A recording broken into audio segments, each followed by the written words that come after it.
نحمده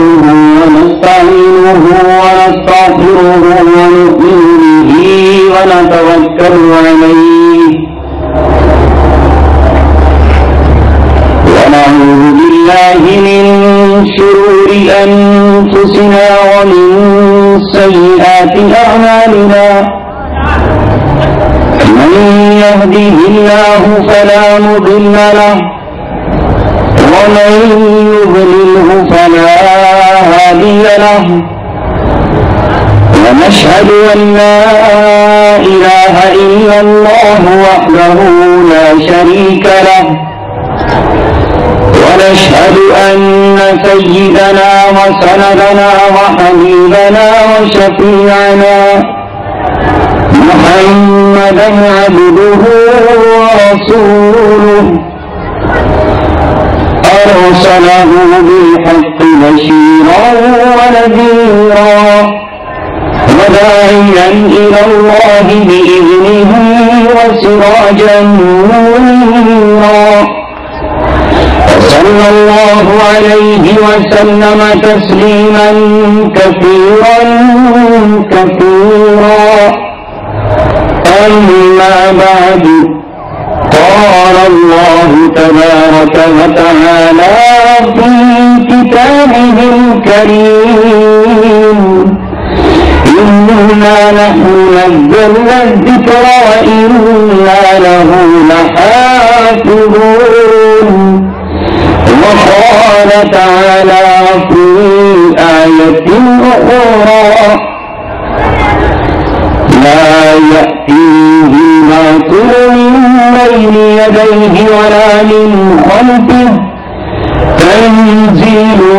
من حكيم حميد صدق الله العلي العظيم قال رسول الله صلى الله عليه وسلم إن الله يرفع بهذا الكتاب أقواما ويضع به آخرين صدق الله العلي العظيم وصدق رسوله النبي الكريم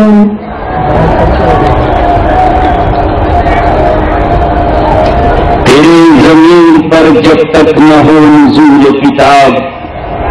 کی راہ کشا ہے ناراضی مصاحب کشاف فضول سمجھ کر جسے بجھا دیا تم نے وہی چراغ جلاؤ تو روشنی ہوگی. محترم حضرات، عزیزوں اور ساتھیوں، میں اچانک آپ حضرات کے بیچ آ بیٹھا. پرسوں تک نہ آپ نے سوچا تھا کہ میں آپ کے بیچ آؤں گا اور نہ میرے وہم و گمان میں تھا کہ مجھے آج کی رات آپ کے بیچ گزارنا ہے. آج کی رات میں نے اپنی آرام اور سکون کے لیے بچا کر رکھی تھی، مگر کسی شاعر نے صحیح کہا ہے، مکتب عشق کے انداز نرالے دیکھے اس کو چھٹی نہ ملی جس نے سبق یاد کیا. وہ میرے لمحات جو گزرے خدا کی یاد میں، بس وہی لمحات میری بیس کا حاصل رہے. نہ جانے کیا ہوا کہ حضرت مولانا زبیر صاحب کے ذہن اور حافظے سے آج کی تاریخ محو ہوئی اور اللہ تبارک و تعالیٰ نے آج کی اس مبارک رات کے لیے ان 3 بچوں کی حوصلہ افزائی کے لیے جو آپ کے اس ادارے میں دن و رات محنت کرتے کرتے اس مقام پر پہنچے کہ ان کے دل کی تختی پر، ان کے ذہن و دماغ پر، ان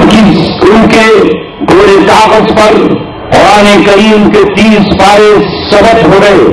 اور ان کے دل کی دنیا پر اللہ تبارک و تعالیٰ نے اپنا کلام لکھ دیا. وہ قرآن کے حافظ بن گئے، قرآن کے محافظ بن گئے اور آج انہوں نے وہ مقام حاصل کر لیا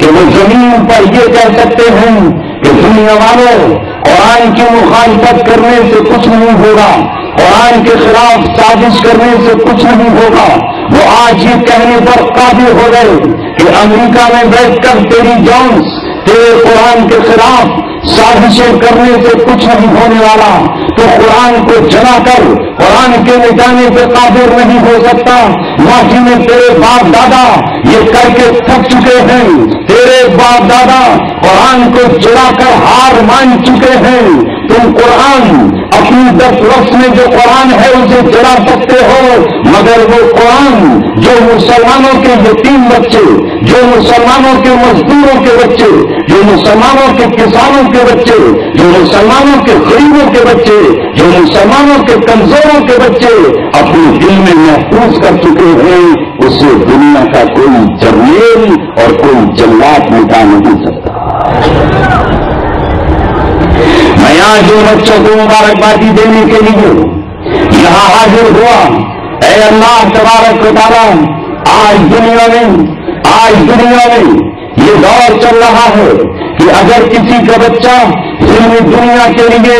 سلیکٹ کر لیا جائے تو اسے مبارکبادی دینے کے لیے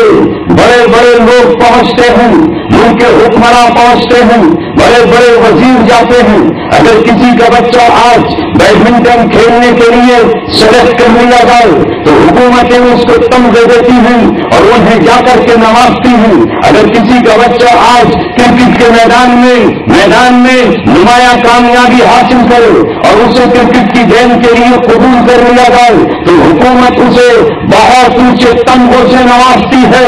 اگر آج کسی کو نہیں نوازا جاتا اور کسی کو محبت کی نظروں سے نہیں دیکھا جاتا اور کسی کو آج پیار کی نظر سے نہیں دیکھا جاتا تو وہ ہمارا معصوم بچہ ہے جو قرآن پڑھتا ہے، جو قرآن سنتا ہے، جو قرآن سناتا ہے، اس لیے کہ آج قرآن کی عظمت ہمارے دلوں سے نکل گئی اور قرآن کی عظمت دلوں سے نہیں نکلی، ہماری عظمت ہمارے پروردگار کی دلوں سے نکل گئی۔ نعرہ تکبیر!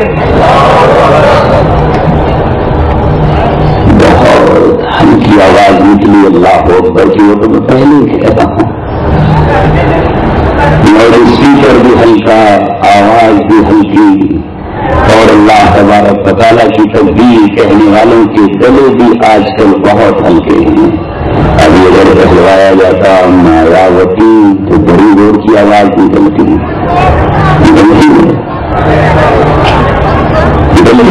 اگر ملائم کہلوایا جاتا تو بڑی زور سے کروی آواز نکلتی، نام اس کا ملائم ہے مگر آواز بڑی کروی نکلتی، کیونکہ یہ قوم دنیا کی عادی ہو گئی۔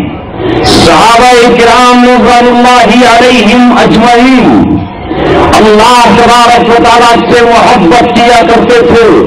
اس لیے ان کی زبانوں پر اللہ تبارک و تعالیٰ کی کبریائی کا وہ نعرہ تھا کہ جو ان کی زبان سے اللہ تبارک و تعالیٰ کا نعرہ رکھتا تو زمین دہل جاتی، آسمان کانپ اٹھتا، اللہ تبارک و تعالیٰ کا عرش ہلنے لگتا تھا۔ اسی کو تو علامہ اقبال نے اس انداز میں کہا تھا، پرواز ہے دونوں کی اسی ایک فضا میں، کرگس کا جہاں اور شاہی کا جہاں اور، الفاظ و معانی میں تفاوت نہیں لیکن ملا کی ادا اور مجاہد کی ادا اور۔ نعرہ تکبیر! نعرہ تکبیر! عظمت قرآن زندہ باد! عظمت قرآن!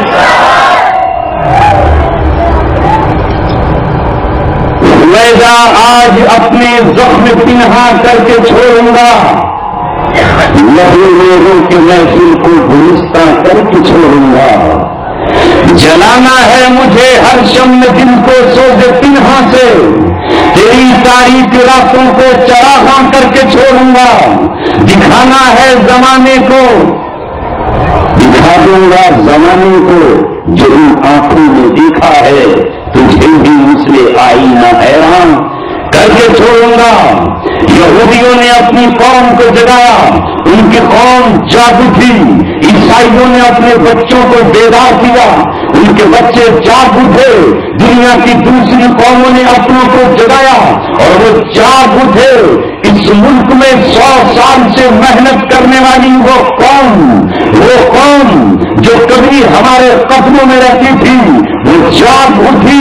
اور آج وہ ہمیں مٹانے کا، ہمارے خون پینے کا، اس دھرتی سے ہمیں نکل جانے کا، ہمیں ہمارا ایمان چھین لینے کی دھمکیاں دیتی ہے، جو کہ کل ہماری غلامی میں رہا کرتی تھی، مگر وہ جاگ چکی، ان کے بچے جاگ گئے، ان کی بیٹیاں جاگ اٹھی، ان کی عورتیں جاگ گئیں۔ وہ مسلمان جو کل عرب کے صحرا سے نکلا تھا، ایک ہاتھ میں اس کے قرآن تھا، دوسرے ہاتھ میں محمد رسول اللہ کی حدیث تھی، وہ صحابہ کرام کی شکل میں نکلے تو رب دو جہاں کی قسم، پہاڑوں نے ان کو راستہ دیا، صحرا ان کے لیے سمٹ گئے، عرب کے دریا ان کے لیے ٹھہر گئے۔ آج وہ قوم دنیا کی ٹھوکروں میں ہے اور قرآن ان سے پکار کر کہتا ہے کہ میں آج بھی تمہارے گھروں میں ہوں، مگر تم نے مجھے اپنے طاقوں میں سجا کے رکھ دیا ہے، تم نے مجھے بہترین جزدانوں میں لپیٹ کر رکھ دیا ہے، تم نے مجھے خوشبو میں تو بسایا ہے، مجھے اپنے دل میں کیوں نہ بسایا، تم نے مجھے جزدان میں تو لپیٹا ہے، مجھے اپنے دل میں پسلیوں کے بیچ کیوں نہیں محفوظ کیا، تم نے مجھے اپنی زبان پہ جاری کیوں نہیں کیا۔ آج سے 1450 برس پہلے جب میں پارا کی چوٹیوں پر آیا تھا، مجھے اس قوم نے اپنے سینے سے لگایا تھا جس قوم کے ہاتھوں میں شراب کے جام تھے، مگر مجھے اٹھاتے ہی انہوں نے شراب کے جاموں کو توڑ دیا تھا جو مجھے کھول کر پڑھا، تو میں نے ان کے ہاتھوں سے نشاور چیزوں کو پھینکنے کے لیے کہا تو انہوں نے شراب کے مٹکے توڑ دیے، شراب کے جام پھینک دیے، شراب کے مشکیزے انہوں نے اپنی چھریوں سے کھا ڈالے۔ وہ سودی لین دین کرتے تھے مگر وہ سود لینے کے بجائے زکات کے دینے والے بن گئے، وہ خون پینے والے تھے مگر وہ خون کے قطروں کے محافظ بن گئے، وہ قتل کرنے والے تھے مگر وہ قاتلوں سے انتقام لینے والے بن گئے، وہ بیواؤں کی عصمتیں لوٹنے والے تھے مگر ان کی چھاؤں میں آ کر بیواؤں نے امن اور پناہ حاصل کیا، وہ یتیموں کے مال پہ ڈاکہ ڈالنے والے تھے مگر جب میں ان کے پاس آیا تو یتیموں نے ان کے پاس جا کر کے اپنے حق وصول کیے۔ نعرہ تکبیر، نعرہ تکبیر۔ اے مسلمانوں، قرآن کریم آج پھر پوری دنیا میں مسلمانوں سے آواز دے رہا ہے، مجھ سے محبت کا دعویٰ کرنے والوں کی تعداد دنیا میں کم نہیں ہے، مجھ پر ایمان لانے کا دعویٰ کرنے والوں کی تعداد روز زمین پر کم نہیں ہے۔ آج مجھ سے محبت کا دم بھرنے والے ملکوں کی تعداد اگر گننے چلو گے تو وہ تقریباً 57 یا 58 مل جائیں گے۔ آج مجھ سے محبت کرنے والے ایمان والوں کی گنتی اور شمار کرنے چلو گے تو وہ 1,75 کروڑ مل جائیں گے۔ آج مجھ سے محبت کرنے والوں کے خزانے ٹٹولنے چلو گے تو ان کی وہ زمینیں ہیں جہاں سونے کے پہاڑ تک موجود ہیں، جہاں زمین میں چاندی کی کانیں موجود ہیں۔ آج وہ لوگ جو مجھ سے محبت کا دعویٰ کرتے ہیں ان کی زمینوں میں پیٹرول کے خزانے تک موجود ہیں، مگر مجھ سے محبت کا دعویٰ کرنے والوں نے مجھ سے وفاداری کہاں نبھائی ہے۔ ایک طرف قرآن سے محبت بھی ہے اور ان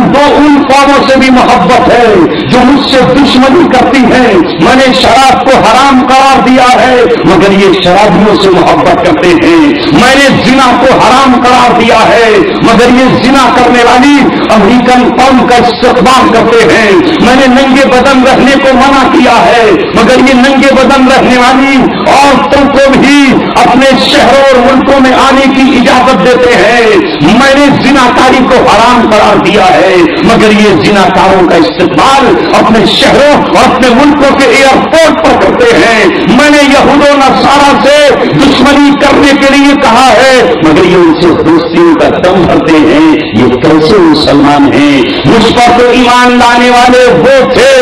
کہ جب میں نے یہ کہا کہ تمہارے باپ ہی کیوں نہ ہو، وہ تمہارے بیٹے ہی کیوں نہ ہو، وہ تمہاری اولادیں ہی کیوں نہ ہو، وہ تمہاری ماں ہی کیوں نہ ہو، وہ تمہارا جگر گوشہ ہی کیوں نہ ہو، اگر وہ ایمان نہیں لاتا تو اس سے دشمنی اور برات کا اظہار کرو۔ لہذا محمد رسول اللہ پر ایمان لانے والوں نے محمد سے محبت کا دم بھرا، اور ام حبیبہ جو ابو سفیان کی بیٹی ہے وہ محمد رسول اللہ کی بیوی بنی، اور اس نے اپنے باپ ابو سفیان سے ناطا توڑ لیا، اپنے باپ سے اس نے رشتہ توڑ لیا، یہاں تک کہ ابو سفیان صلح حدیبیہ کے بعد جب صلح حدیبیہ کے معاہدے کو قریش مکہ نے توڑ دیا تھا تو ابو سفیان اپنی بیٹی کے گھر گیا، محمد رسول اللہ کے گھر گیا، یہ سمجھ کر گیا کہ نبی میرا داماد ہے اور اس کے گھر میں میری بیٹی ہے، شاید بیٹی کے واسطے سے دوبارہ صلح ہو جائے گی۔ جب چارپائی پر بیٹھنا چاہا،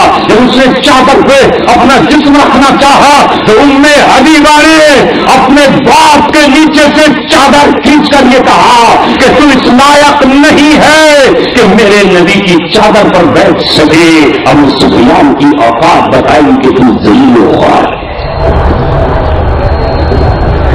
قرآن آج پوچھتا ہے کہ یہ تھے وہ قرآن کے ماننے والے جن کی نظر میں قرآن کے نہ ماننے والوں کی کوئی حیثیت نہیں تھی، کوئی عظمت نہیں تھی، ان کے دل میں ان کا کوئی احترام نہیں تھا۔ ابو سفیان گھبرایا ہوا، ابو سفیان خوف زدہ،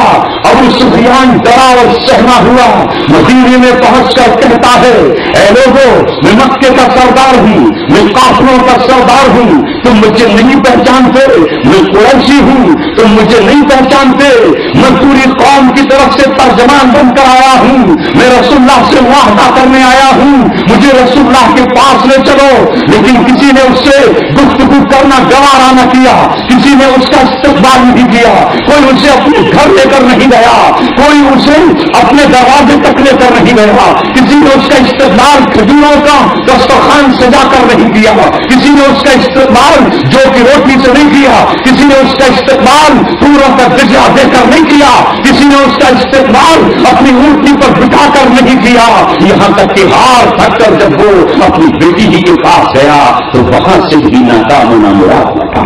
نعرہ تکبیر، نعرہ تکبیر،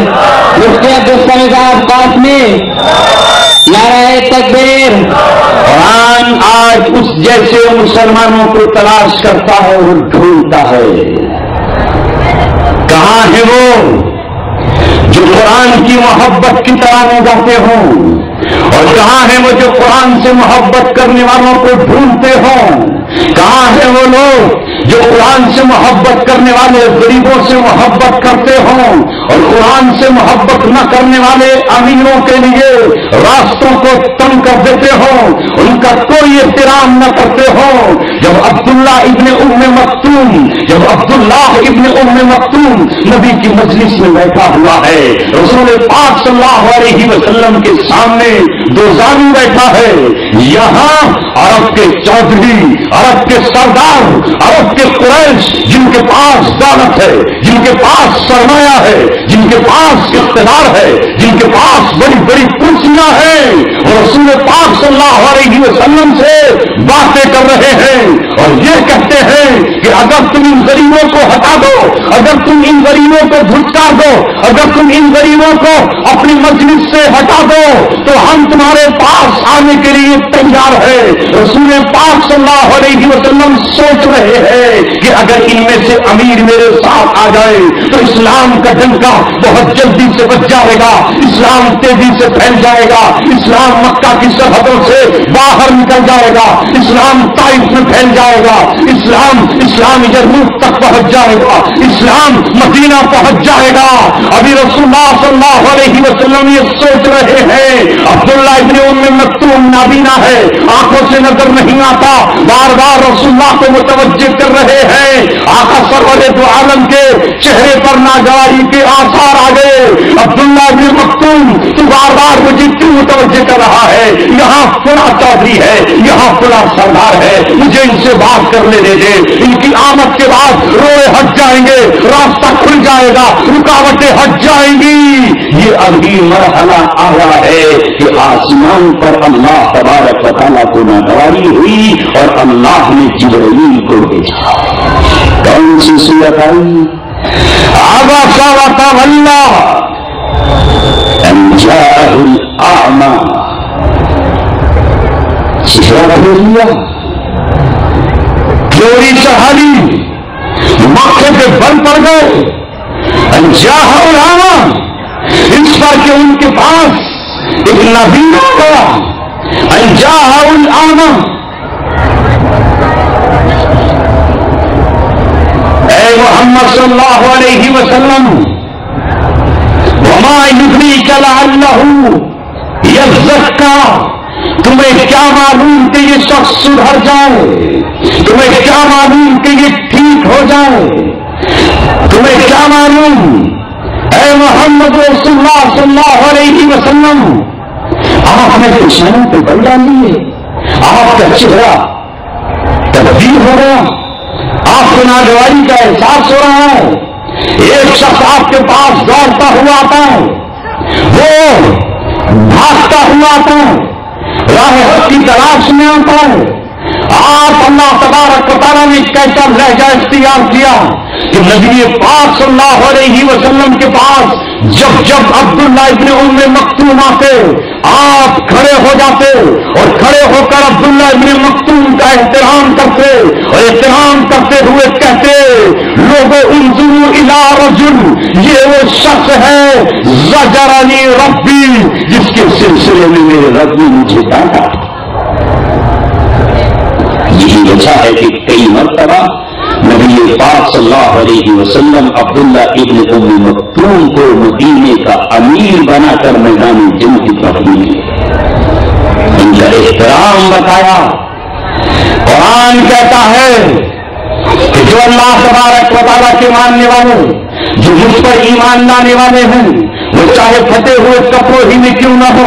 ان کے پاس چپل پہننے کو چاہے کیوں نہ ہو, ان کے پیٹ پر پتھر کیوں نہ بنے ہوں, ان کے کپڑے میلے کچیلے ہی کیوں نہ ہو, ان کے جسم سے بدبو ہی کیوں نہ آ رہی ہو,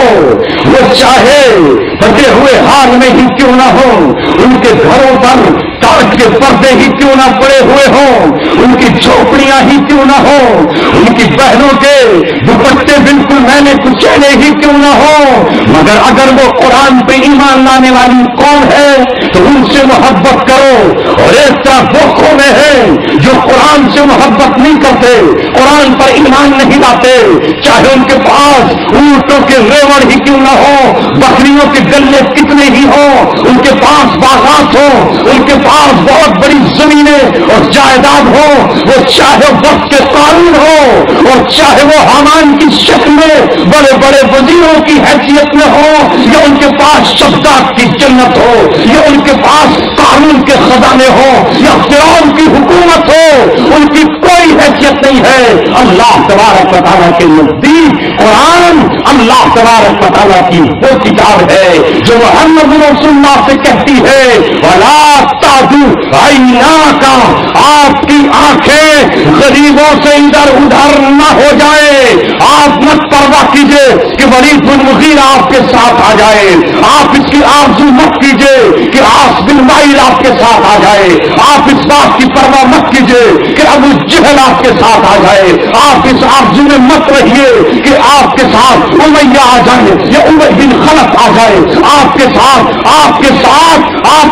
نضر بن حارث آ جائے, یا آپ کے ساتھ عاص بن وائل آ جائے, یا آپ کے ساتھ عقبہ بن ابی معیط آ جائے. آپ تو بلال کو سینے سے لگا لیجئے, آپ تو ابی بن کعب کو سینے سے لگا لیجئے, آپ تو زید بن ارقم کو اپنے سینے سے چمٹا لیجئے, آپ تو بلال پر محبت کی نظر ڈال دیجئے, آپ تو زید بن حارثہ کو اپنی محبت کی نظروں سے دیکھ لیجئے. یہی اسلام کا پرچم اٹھائیں گے. آپ آج غلام صحیح کل یہی حکمراں بنائے جائیں گے، آج کمزور صحیح کل انہیں اللہ طاقت عطا کرے گا، آپ انہیں کو لے کر مدینہ کی وسطی میں نکل جائیے، یہی وہ ہے جو آپ کے لیے کافی ہے۔ آج خالی ہاتھ صحیح لیکن کہیں کے ہاتھوں میں اللہ قیصر و کسریٰ کے خزانے ڈال دے گا۔ نعرہ تکبیر، نعرہ تکبیر، عظمت قرآن۔ میرے محترم عزیزوں اور دوستوں، جب ہمارا ایمان اور عقیدہ یہ ہے کہ یہ وہی قرآن مقدس ہے جو 1450 برس پہلے نازل ہوا تھا، اگر ہم یہ ایمان نہ رکھیں تو ہم اسی دن مرتد ہو جائیں گے۔ اگر ہم یہ خیال کر لیں کہ قرآن کی آیت بدل گئی ہے، جیسا کہ رافضی خیال کرتا، جیسے کہ شیعہ تصور کرتا ہے، جیسا کہ دنیا کا بدترین شیعہ خیال کرتا ہے کہ قرآن بدل گیا ہے، تو ہم مسلمان ہی باقی کہاں رہیں گے؟ ہمارے تو خون کی بوند بوند میں یہ بات لکھ دی گئی ہے، ہمارے تو رگوں اور پٹھوں میں یہ تحریر کر دیا گیا ہے، ہمارے تو پلکوں اور ہمارے دل و دماغ پر یہ بات لکھ دی گئی ہے کہ قرآن اسی شان کے ساتھ موجود ہے جس شان کے ساتھ اترا تھا۔ قرآن جو لوح محفوظ میں ہے اسی طرح رسول اللہ کے سینے میں تھا، اسی طرح صحابہ کے سینوں میں رہا، پھر تابعین نے اسے محفوظ کر لیا، پھر تابعین کے سینوں میں رہا، پھر اس کے بعد ائمہ مجتہدین کے سینوں میں رہا۔ 14 صدیاں گزر گئی ہیں، آج بھی قرآن موجود ہے۔ کل امیروں کے سینوں میں تھا تو آج غریبوں کے سینوں میں ہے، کل شہزادوں کے دلوں میں تھا تو آج غریب زادوں کے دلوں میں ہے، کل یہ محلوں میں رہتا تھا تو آج جھوپڑیوں میں رہتا ہے، کل حکمرانوں کے دلوں میں تھا تو آج یہ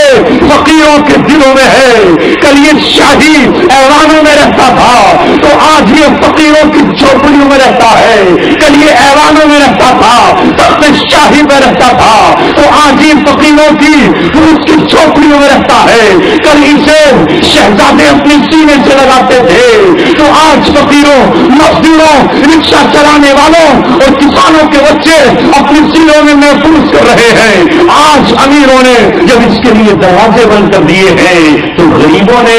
دروازے بھی اس کے لیے بند نہیں کیے بلکہ دروازے لگانا بھی بند کر دیے۔ وہی قرآن آج موجود ہے، تاریخ اپنے آپ کو پھر دوہرا رہی ہے۔ 1450 برس پہلے جب قرآن کریم نے آ کر یہ کہا، اے لوگوں، اے عرب کے وہ لوگوں جو گمنامی کی زندگی گزار رہے ہو، جن کے پاس رہنے کو مکان نہیں ہے، مکان تم بنانا ہی نہیں جانتے اس لیے کہ تمہارے پاس چند کھجوروں کے درخت ہیں، تم ان کھجوروں کے درختوں پر اپنی زندگی گزارتے ہو، ان کی گٹھلیوں سے اپنا پیٹ بھرتے ہو، ان کے پتوں سے اپنی جھونپڑی بناتے ہو اور ان کے تنوں سے تم شہتیل ڈال کر اپنی جھونپڑیوں کا شہتیل ڈالتے ہو، اونٹ پہ سواری بھی کرتے ہو، اونٹ کی کھال سے خیمہ بناتے ہو، اونٹ کی دودھ سے تم اپنی پیاس بجھاتے ہو، اونٹ کی ہڈی سے تم اپنے بٹن تیار کرتے ہو، یہ چند بکریاں ہیں جن کے دودھ سے تم اپنے بچوں کی زندگی چلاتے ہو، تمہارے پاس اس کے سوا کیا ہے؟ لیکن قرآن نے کہا میں اللہ تبارک و تعالیٰ کی امانت بن کر آیا ہوں، میں اللہ تبارک و تعالیٰ کے اور اس کے خزانوں سے تمہیں خزانے دینے کا وعدہ کر کے آیا ہوں، اگر تم میری آیتوں پر عمل کرو تو تمہاری رہائش کے لیے ملک شام کی سبززار زمینیں میں تمہیں دینے کا وعدہ کرتا ہوں، اگر تم اس پہ عمل کرنے لگو تو میں تمہیں خیبر کی زمینیں دینے کا وعدہ کرتا ہوں، اگر تم مجھے اپنے سینے سے لگانے کا وعدہ کرو تو میں مکہ کی فتح تمہیں دینے کا وعدہ کرتا ہوں، اگر تم مجھ سے محبت کا اعلان کرو تو فدق کی زمین میں تمہیں دینے کا یقین دلاتا ہوں، اگر تم اس پہ عمل کرنا شروع کرو تو طائف کے باغات میں تمہیں دلاؤں گا اور تمہیں اس کا والی بنا کے رہوں گا۔ میں تمہارے لیے مال غنیمت کا پیغام لے کر آیا ہوں، وہ سنو۔ میری ایک سورت کا نام بھی سورہ انفال ہے اور انفال کے معنی ہی مال غنیمت ہے۔ نعرہ تکبیر، نعرہ تکبیر، مفتی عبدالسمیع صاحب قاسمی، علماء دیوبند. قرآن کریم کی ایک سورت کا نام سورہ فتح ہے، اور فتح کہا جاتا ہے وکٹری کو، فتح کہا جاتا ہے علاقے کو فتح کرنے کو. وہ قوم جس کے پاس چند وادیاں ہوا کرتی تھی، جس کے پاس چند خیمے ہوا کرتے تھے، جس کے پاس چند اونٹ ہوا کرتے تھے، جس کے پاس چند چھڑیاں ہوا کرتی تھی، جس قوم کے پاس چند بکریاں ہوا کرتی تھی، قرآن مقدس نے اسے فتح کے خواب دکھائے اور ان سے کہا اذا جاء نصر اللہ والفتح ورأیت الناس یدخلون فی دین اللہ افواجا. اس قوم سے قرآن کریم نے کہا کہ ایک دن یہ آئے گا کہ تمہیں مکہ بھی فتح ہوتا ہوا نظر آئے گا، ایک دن یہ آئے گا کہ تمہارا دین دنیا میں غالب کر دیا جائے گا، ایک دن یہ آئے گا کہ کیسر تمہارے قدموں میں جھکتا نظر آئے گا، ایک دن یہ آئے گا کہ کسرا کے تخت و تاج تمہاری ٹھوکروں میں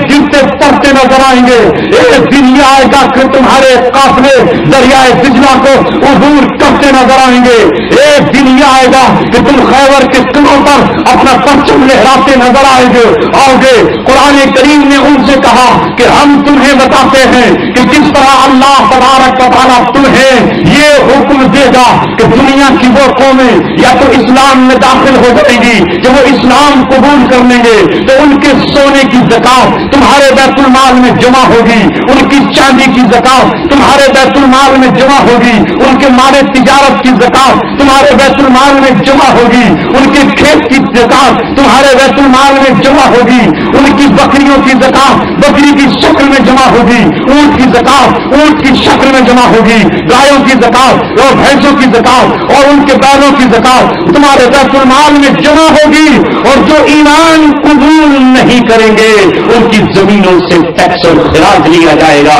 جو ایمان قبول نہیں کریں گے ان سے ان کے مال کا جزیہ لیا جائے گا. تم طاقت و قوت کے ساتھ رہو گے، دنیا کی قوم یا تو اسلام قبول کرے گی اور اسلام قبول نہیں کرے گی تو تم اتنی قوت و طاقت میں ہوگے حتی یؤتوا الجزیۃ عن ید وہم صاغرون. وہ ذلیل و خوار ہو جائیں گے، وہ ذلت کی زندگی گزاریں گے، وہ مسکنت کی زندگی گزاریں گے، وہ سر جھکا کر آئیں گے، وہ اپنے قدموں کو دھمکا کر نہیں رہ سکتے ہیں، وہ جزیہ اور ٹیکس کی شکل میں تمہارے پاس آئیں گے. اے قرآن کے پڑھنے والوں، آج چند سال ابتلا اور آزمائش کے گزار دو،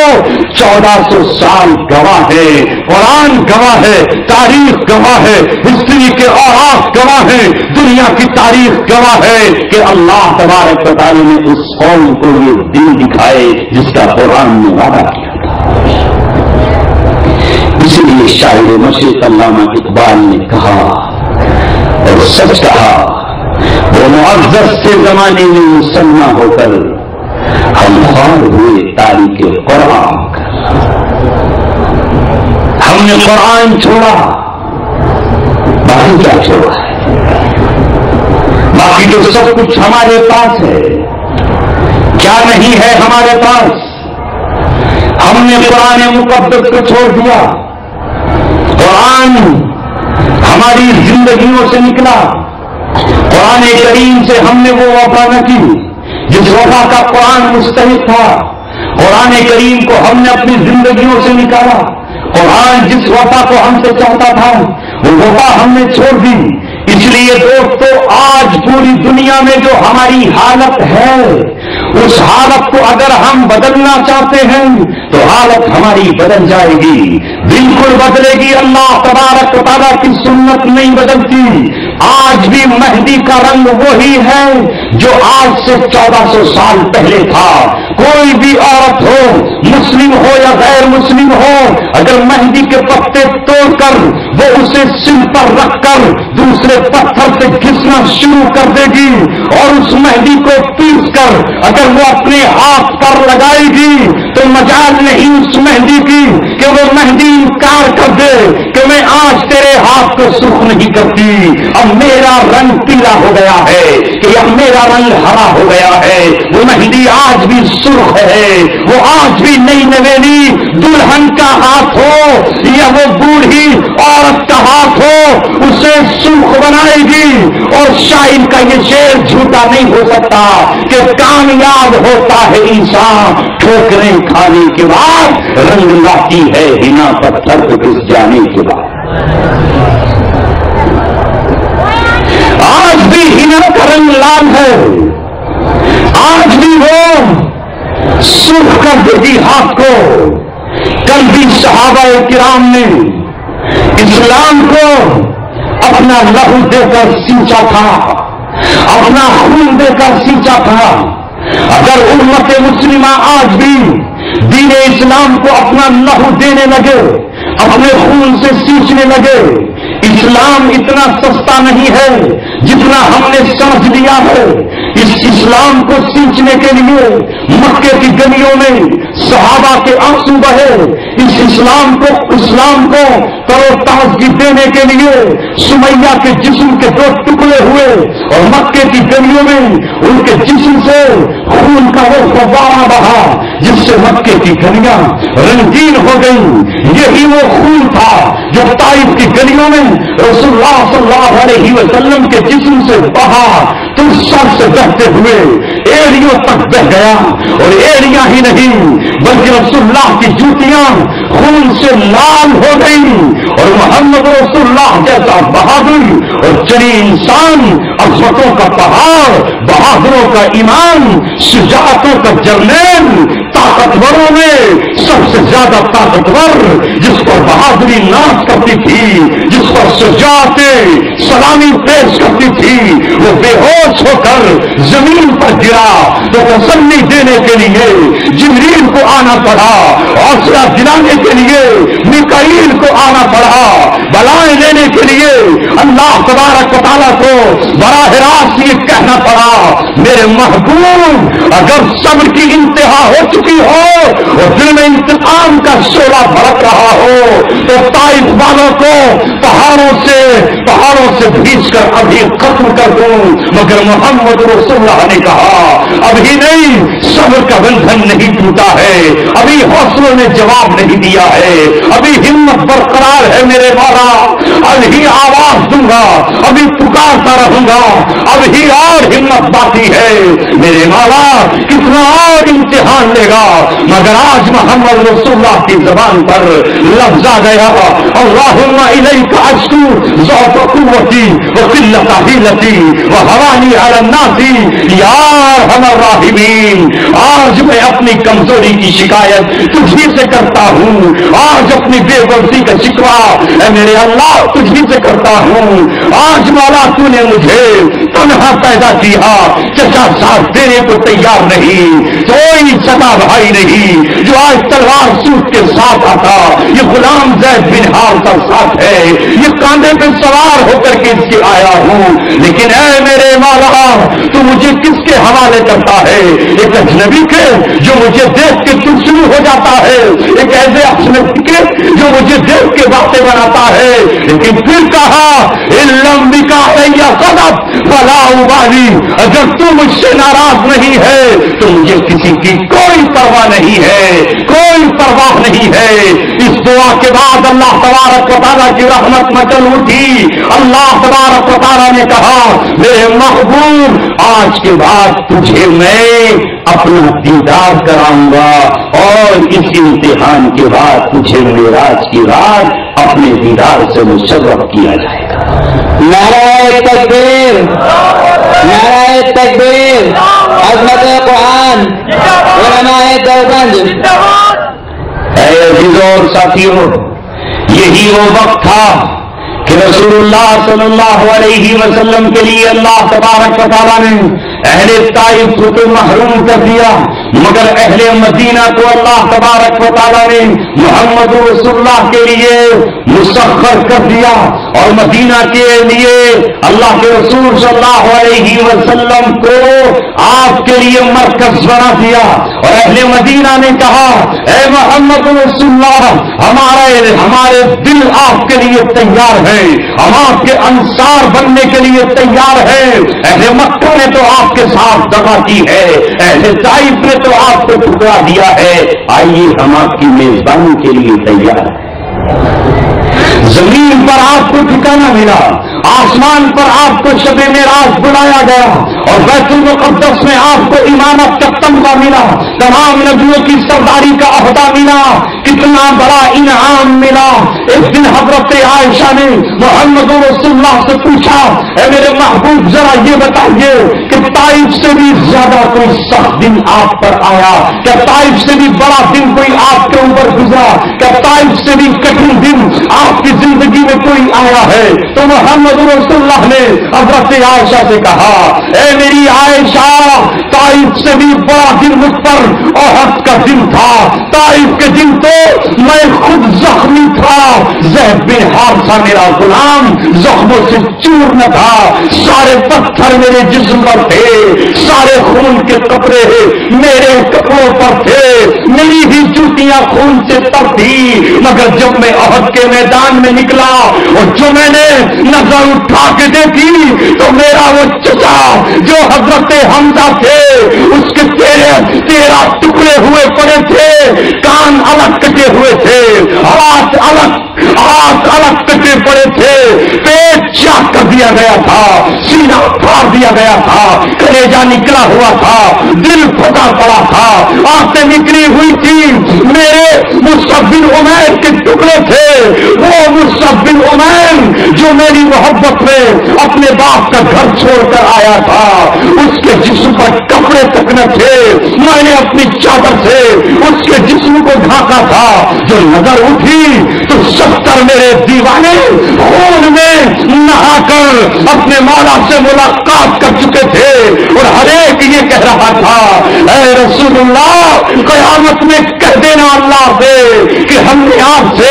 دغا نہ کی تھی، آپ سے بے وفائی نہ کی تھی، آپ سے ہم نے جو عہد وفا والا تھا اس وفا کو پورا کر دیا تھا، خون کا آخری قطرہ ہم نے آپ کی محبت میں چھوڑ دیا تھا۔ اگر بھائی مقابلے پر آیا تو بھائی کے سینے میں خنجر چبھو دیا تھا، اگر بیٹا مقابلے پر آیا تو بیٹے کی گردن اتار دی تھی، اگر باپ مقابلے پر آیا تو اس کو بھی ہم نے خون میں نہلا دیا تھا، اگر بھتیجا مقابلے پر آیا تو اس کے بھی ٹکڑے کر دیے تھے، اگر چچا مقابلے پر آیا تو اس کی کھوپڑی بھی ہم نے فضا میں بکھیر دی تھی۔ اے محمد رسول اللہ، جب تک ہماری تلوار صحیح سلامت تھی ہم آپ کا دفاع کرتے رہے، جب تک قدم دوڑتے رہے ہم ڈھال بنے رہے، ہم آپ کے لیے تلوار بنے رہے، نیزوں کو جھیلتے رہے، برسیوں پہ سر رکھتے رہے، ہم نیزوں کی علی پر اپنے کلیجوں کو رکھتے رہے۔ یا رسول اللہ، ہم سے راضی ہو جائیے، 70 تو شہید تھے اور باقی کوئی ایسا نہ تھا جس نے زخم نہ کھائے ہو۔ اے عائشہ، احد کا میدان اتنا سخت تھا کہ میرے 2 دانت ہی شہادت کا جام پی چکے تھے اور میرے چہرے سے بھی خون کی دھار بہہ گئی۔ اے عزیزوں اور ساتھیوں، یہ اسلام خون کی ندیوں سے گزر کر ہم تک پہنچا ہے، لاشوں کے ڈھیر سے گزر کر پہنچا ہے، قید و بند کی سلاخوں سے گزر کر آیا ہے۔ اسلام بن قربانی کے ہم تک نہیں آیا۔ آج قرآن، اسلام اور دین ہم سے قربانی مانگتا ہے۔ اگر آج ہم اسے آنسو نہ دے سکے، اگر آج ہم اس قرآن کو چند کپڑے نہ دے سکے، اگر آج ہم اس اسلام کو چند ٹکے اور چند پیسے نہ دے سکے تو یہ قرآن کل قیامت میں ہمارے خلاف کھڑا ہو جائے گا۔ یہ قرآن ہم سے کہے گا کہ حضرت خباب کو ہم جواب دے سکیں گے، جو حضرت خباب کہیں گے، اے رب یہ قمر ہے جس کو جلتے ہوئے انگاروں پر لٹایا جاتا تو انگارے پانی سے نہیں میری چربی سے بجتے تھے۔ حضرت بلال کھڑے ہو جائیں گے اور یہ کہیں گے، اے اللہ میں تو امیہ کا غلام تھا، لیکن امیہ کی غلامی میں نے اس کی غلامی کو ٹھوکر مار کر محمد رسول اللہ کی غلامی کا قلادہ جو اپنی گردن میں ڈالا تو جنگ شروع ہو گئی۔ امیہ کہتا تھا غلام میرا ہے، لیکن تو نے محمد رسول اللہ کی غلامی کا اقرار کیوں کیا ہے؟ جب تک تو محمد کی غلامی کا انکار نہیں کرے گا میں تیری کمر پر کوڑے بھر برساتا رہوں گا، تیرے سینے پہ پتھر رکھتا رہوں گا، تجھے جلتی دھوپ میں لٹاتا رہوں گا، تجھے تپتی ریت پر لٹاتا رہوں گا۔ لیکن بلال نے یہ کہا تھا کہ اب میں تیرا غلام نہیں رہا، محمد رسول اللہ کی غلامی پر ساری دنیا کے آقاؤں کو ٹھوکر مار چکا ہوں، اب ایک کا غلام ہوں، اور کوئی اب مجھے اپنی غلامی کی زنجیریں نہ پہنائے، ساری زنجیریں کلمہ حق سے توڑ چکا ہوں، اللہ کی ضرب سے انہیں ختم کر چکا ہوں۔ اللہ اکبر۔ محمد رسول اللہ نے کہا بلال جب تم میرا غلام ہوا ہے تو کوئی میرا غلام نہیں ہے، میں غلاموں کو آزادی ہی دلانے کے لیے آیا ہوں، کوئی یہ نہ کہے کہ میں محمد کا غلام ہوں، میں تو ہر غلام کو آزادی دلانے ہی کے لیے آیا ہوں، میرا امتی ہو سکتا ہے، میرا کوئی غلام نہیں ہے، میں تو وہاں کے پیٹ سے ہر غلام کو آزادی کا ضرورت دکھانے آیا۔ آج میرے دوستو نہ جانے کتنے کسرا کھڑے ہو گئے، نہ جانے کتنے قیصر کھڑے ہو گئے، نہ جانے کتنے فرعون کھڑے ہیں، نہ جانے کتنے شداد کھڑے ہیں، نہ جانے کتنے حامان کھڑے ہیں، اور دنیا میں یہ کہہ رہے ہیں کہ ہماری غلامی کا دم بھرو، تم ہمارے غلام ہو، جو ہم کہیں وہ کرو، جو ہم کہیں وہ کہو، ہمارا کلمہ پڑھو۔ امت مسلمہ نے لا الہ الا اللہ کا کلمہ پڑھتے ہوئے ان کی غلامی کو اپنی ٹھوکروں میں مسل دیا، لہذا امت مسلمہ ان کے مقابلے پر کھڑی ہو گئی۔ کیا مصر اور کیا شام، کیا عراق اور کیا افغانستان، کیا صومالیہ اور کیا لبنان اور کیا فلسطین اور کیا لیبیا، ان تمام مقامات پر اللہ تبارک و تعالیٰ کے رسول سے محبت کرنے والے دیوانوں نے پچھلی صدی سے لے کر کے آج 21ویں صدی تک الا اللہ کا نعرہ لگایا۔ اس جرم میں کسی کو پھانسی پر چڑھایا گیا تو کسی کو آگ کے انگاروں پر مٹایا گیا، کسی کو قید میں بند کر دیا گیا تو کسی کو سولی پر چڑھا دیا گیا، کسی کو آگ کے دریاؤں میں ڈبو دیا گیا تو کسی کو دھوئیں کے بادلوں میں غرق کر دیا گیا۔ مگر امت مسلمہ ہے جس نے یہ کہا ہے کہ ہر فرعون کے خلاف ہم وہی کردار ادا کریں گے جو موسیٰ علیہ السلام نے ادا کیا تھا، ہر قارون کے مقابلے پر ہم وہی کہیں گے جو حضرت ہارون نے آواز لگائی تھی، ہر جالوت کے مقابلے پر ہم وہ کہ پتھر ہاتھ میں ہو حضرت داؤد کا کردار ادا کرتے ہوئے نکلیں گے۔ اے ہندوستان میں بسنے والے مسلمانوں، تمہاری بھی ذمہ داری یہ ہے کہ سب کو چھوڑ چھاڑ کر آج قرآن کریم کی تلاوت سے جڑ جاؤ، یہ طے کرو کہ ہر گھر سے ایک بچہ قرآن کریم کو کم سے کم ایک دیں گے۔ ہونا تو یہ چاہیے کہ اپنے بچے کے 5 سال 2 سال قرآن کے ناظرے پر اور 3 سال قرآن کے حافظے پر دیں گے، اور اپنا ہر بچہ قرآن کا حافظ بنا دیں گے۔ ہر گھر سے اگر قرآن کا حافظ اٹھ کھڑا ہو تو رب دو جہاں کی قسم ہر گھر قرآن کا جب حافظ تیار ہو جائے گا تو دنیا کی کون قوم ہے جو آپ کو ہلا سکے اور آپ کو مٹا سکے؟ ایک دن وہ آئے گا تو پھر اللہ تبارک و تعالیٰ کی رحمت آپ کے قدموں کو چومے گی، اللہ تبارک و تعالیٰ کی مدد آئے گی۔ اللہ تبارک و تعالیٰ بس یہ دیکھنا چاہتا ہے۔ میں 3-4 دن پہلے سرزمین امروہہ پر وہ بات کہی اور اس کو پھر دوہراتا ہوں، نقل ہو رہی ہو، نوٹ ہو رہی تو پھر نوٹ کر لو۔ اپنے بچوں کو فلمی ہیرو اور ہیروئن بنانے کی فکر مت کرو، کرکٹ کے میدان میں لے جانے کی فکر مت کرو، پتنگ اڑاتے ہوئے دیکھو تو خوش مت ہو، کرکٹ کھیلتے ہوئے دیکھو تو شاباشی مت دو۔ اپنے بچوں کو قرآن کا حافظ بنا کر ابی بن کعب بناؤ، ایسا بناؤ کہ ابی بن کعب قرآن پڑھ رہے ہیں اور رسول اللہ صلی اللہ علیہ وسلم کہتے ہیں ابی بن کعب قرآن پڑھ، ابی بن کعب رونے لگتے ہیں۔ اے وہ ذات جس پہ قرآن اترا ہو، میں آپ کے سامنے قرآن کیا پڑھوں؟ قرآن تو آپ پہ اترا ہے، دو جہاں کے سردار تیرے سامنے کون قرآن پڑھ سکتا ہے؟ رسول اللہ کہتے ہیں بھائی شرما مت، حوصلہ مت ہار، آسمان سے جبریل آیا ہے، رب کا پیغام لے کر آیا ہے۔ وہ بھائی جب تو قرآن پڑھتا ہے تو رب تیرے قرآن کو خود سنتا ہے۔ جبریل یہ پیغام لے کر آیا ہے، ابی بن کعب سے کہو کہ ابی بن کعب قرآن پڑھے۔ اے رسول تو قرآن ابی بن کعب کا سن، جبریل تو بھی سن۔ آسمان پر نہیں ابی بن کعب کا قرآن سنتا ہے۔ یہ بچے اپنے گھروں میں پیدا کرو۔ اگر آپ کے بچے کو اللہ تبارک و تعالیٰ نے عمدہ گلا دیا تو اس بات کی فکر مت کرو کہ تمہارا بچہ بمبئی کی نگری میں نکل جائے، محمد رفیع کی نقل کرنے لگے، یا کشور کمار کی نقل کرے، یا شبیر کمار بن کر دنیا بنا لے۔ یہ دنیا کا محل کتنے دنوں کا ہے؟ آج ہارٹ اٹیک ہوا تو دنیا چھوڑنی پڑے گی۔ ارے بن جاؤ حسان بن ثابت، جنہوں نے نعت کہی نبی پاک صلی اللہ علیہ وسلم کی۔ محمد رسول اللہ نے کہا اگر میدان جنگ میں خالد بن ولید کی تلوار دشمنوں کا رخ موڑ دیتی ہے، دشمنوں کی کڑائیاں توڑ دیتی ہے، دشمنوں کی گردنیں کلم کر کے اللہ تبارک و تعالیٰ کی رحمت اپنے اوپر اتار لیتی ہے، تو یہ ہاتھ خالد بن ولید کا ہے جسے سیف اللہ کا خطاب ملتا ہے۔ یہ ہاتھ حسان بن ثابت کا ہے جو اپنے ہاتھوں میں قلم اٹھاتا ہے، جو اپنے ہاتھوں میں قلم اٹھاتا ہے اور روشنائی میں ڈبو کر جب یہ رسول اللہ کی نعت لکھتا ہے، جب یہ رسول اللہ کے دشمنوں کو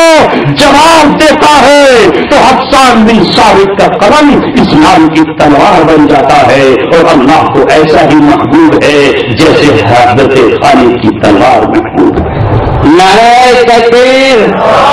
نعرہ تکبیر، علماء دیوبند۔ آج روئے زمین پر وقت آ گیا ہے، یہودی عیسائی مشرک و بت پرست، فلم انڈسٹری، بالی ووڈ اور ہالی ووڈ کے ڈائریکٹر اور پروڈیوسر نکلے ہوئے ہیں دولت و ثروت لے کر، گلے خریدے جا رہے ہیں، زبانیں خریدی جا رہی ہیں، ہاتھ اور قلم خریدے جا رہے ہیں، اخبارات کے ایڈیٹروں کے قلم خریدے جا رہے ہیں۔ ایک طرف اسلام کے خلاف لکھوایا جا رہا ہے، ایک طرف اسلام کے خلاف بلوایا جا رہا ہے، ایک طرف قرآن اور اسلام اور سنت کے خلاف روشنائیوں کا استعمال کرایا جا رہا ہے، ایک طرف اسلام مظلومیت کے عالم میں کھڑا ہے، ایک طرف رسول اللہ صلی اللہ علیہ وسلم کے خلاف کارٹون بنوائے جا رہے ہیں۔ تسلیمہ نسرین جیسی ایک طوائف اور زانی عورت کو خرید کر آپ کے خلاف کتابیں لکھوائی جا رہی ہیں، ایک طرف سلمان رشدی کو خرید کر اسے بہت سارے پیسے اور ڈالر دے کر رسول اللہ صلی اللہ علیہ وسلم پر اترنے والی کتاب قرآن کو کہلوایا جا رہا ہے کہ یہ شیطانی آیات ہے اور اسے تمغوں سے نوازا جا رہا ہے، اسے پوری دنیا میں جانے کے لیے گرین کارڈ دیے جا رہے ہیں، اسے نوازا جا رہا ہے۔ ایک طرف فرانس میں شارلی ہیبڈو جیسی میگزین کے ذریعے میرے نبی محمد رسول اللہ صلی اللہ علیہ وسلم کی نہ جانے کس طرح کی ناپاک گندی اور فضول تصویریں بنا کر امت مسلمہ کے دلوں کو دکھایا جا رہا ہے۔ اے میرے دوستوں، عزیزوں اور ساتھیوں، ایسے میں میرا اور آپ کا امتحان ہے کہ آپ کا بیٹا اپنے ہاتھ میں قلم لے کر اسلام کا دفاع کرتا ہے، میرے اور آپ کی اولاد اپنی زبان سے اسلام کے حق میں بولتی ہے، میرے اور آپ کی بیٹی اسلام کا دفاع کرتی ہے، میرے اور آپ کی زبان محمد رسول اللہ کے دشمنوں کے سینوں کو اپنی زبان سے چھلنی کرتی ہے یا نہیں کرتی ہے۔ کل قیامت میں اللہ تبارک و تعالیٰ محمد رسول اللہ کے غلاموں سے پوچھے گا، ان کے دیوانوں سے پوچھے گا، ان کے پروانوں سے پوچھے گا، ایک طرف میرے نبی کے دل کو نقصان پہنچایا جا رہا تھا، تم دفاع کے لیے آئے یا نہیں آئے؟ کل جب رسول پاک صلی اللہ علیہ وسلم کے خلاف دشمنان اسلام کا بن اشرف کی شکل میں لکھتے تھے تو محمد بن مسلمہ اٹھ کھڑے ہوتے تھے، کل حسان بن ثابت ان کا جواب دیا کرتے تھے، کل عبداللہ بن رواحہ اٹھ کر جواب دیا کرتے تھے۔ آج کہاں ہے عبداللہ بن رواحہ؟ کوئی عبداللہ بن رواحہ نہیں۔ لوگ یہ دیکھتے ہیں کہ کون ہے جو فلمی دنیا سے ہمارا قلم خریدے اور ہمیں ڈالر دے کر کے ہم سے فلمی گانے لکھائے۔ کوئی شکیل بدایوں میں بن کے چاہ رہا ہے کہ ہم سے ڈرامے لکھوائے، فلم کی کہانیاں لکھوائے۔ ہائے نوجوانوں، آج قرآن یہ انتظار میں ہے ہمارے، ہے کوئی تم میں جو مجھ کے چند روپے خرچ کرتے، ہے کوئی جو چند ٹکے خرچ کرتے، ہے کوئی جو ہاتھ کا مال خرچ کرتے۔ صحابہ نے کل جوانیاں لٹا دی، صحابہ نے اپنے بچوں کو پیش کر دیا، وہاں تو انہوں نے اپنی نئی نویلی دلہنوں کو اسلام کی محبت میں اسی طرح چھوڑ دیا۔ وہاں تو حضرت عبداللہ بن عمر جب جنگ یمامہ سے لوٹ کر آئے اور ان کے چچا یعنی حضرت عمر کے بھائی شہید ہو گئے مسیلمہ کذاب سے لوٹے ہوئے، تو حضرت عمر ابن خطاب نے اپنے بیٹے کا گریبان پکڑ کر کہا، تو زندہ واپس کیسے آیا؟ ختم نبوت پر تو قربان کیوں نہیں ہوا؟ تو زندہ واپس کیسے لوٹ کر آیا؟ اپنے چچا کے ساتھ تو مر جاتا، تو قتل ہو کر آتا تو میں بھی مدینے میں سینہ چوڑا کر کے یہ کہتا کہ میں بھی شہید کا باپ بھی ہوں اور شہید کا بھائی بھی ہوں۔ تو حضرت عمر کے بیٹے نے سر جھکا کر کہا، ابا جان یہ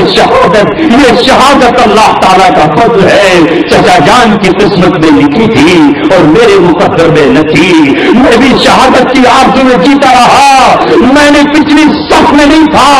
میں بھی اگلی صف میں چچا کے بازو میں تلوار چلاتا رہا، مانتا رہا۔ ابا جان مجھے ملامت مت کیجیے، میں پیچھے نہیں تھا، میں آپ کا لہو ہوں، میرے جسم میں بھی خطاب کا خون ہے، مزدل نہیں ہوں، مجھے ملامت مت کیجیے، مگر اس میدان میں مقدر میں نہ تھی، میں نے کوئی کمی نہیں چھوڑی ہے۔ وہاں یہ آرزو تھی کہ ہر شخص آگے بڑھے۔ جب ابو جہل کا بیٹا اکرمہ عیسائیوں سے لڑتے جب حضرت خالد بن ولید نے یہ اعلان کیا، اے لوگوں عیسائیوں کی فوجی آگے بڑھ رہی ہے، کون ہے جو اپنے قبیلے کو آگے بڑھ کر موت پر بیعت کرے؟ تو 400 لوگ اپنے گھوڑے سے کود گئے، جن میں ابو جہل کا بیٹا اکرمہ بھی تھا، گھوڑے سے کود کر لڑنا شروع کیا، لڑتے